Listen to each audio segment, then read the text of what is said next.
And he goes, "What country is the person that you're meeting from?" I was like, "The United States." And he like looked at my passport and flipped through my passport, and he looked up at me again. And he looked at my passport and flipped through it again. And he like looked at me and stamped my passport like while he was looking at me in the eye. And I was like, whew, and we were able to get through and get our material back and forth.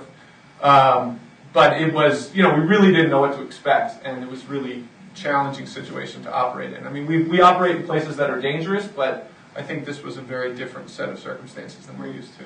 The one thing we wanted to really avoid was having people go through our material before we'd had a chance to edit it and blur out faces of people who didn't want their faces shown. Our biggest concern was that we would be taking in and people would actually start to go through what we'd filmed and identify people who'd interviewed with us before we kind of made the necessary correction to hide their identity.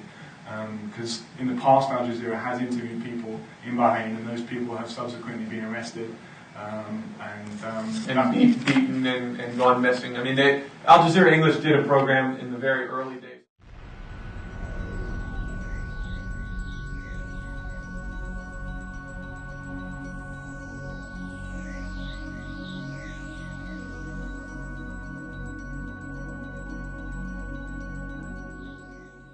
Protests, and every person who they interviewed in that project were either arrested, tortured, beaten, their families were intimidated, houses were trashed.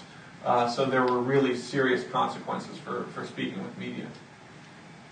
Well, we're really glad that you were able to get all of your material out and gotten that safely so that you could share this really important story. So we're going to turn Dan, my colleague here, is going to be handling the microphone.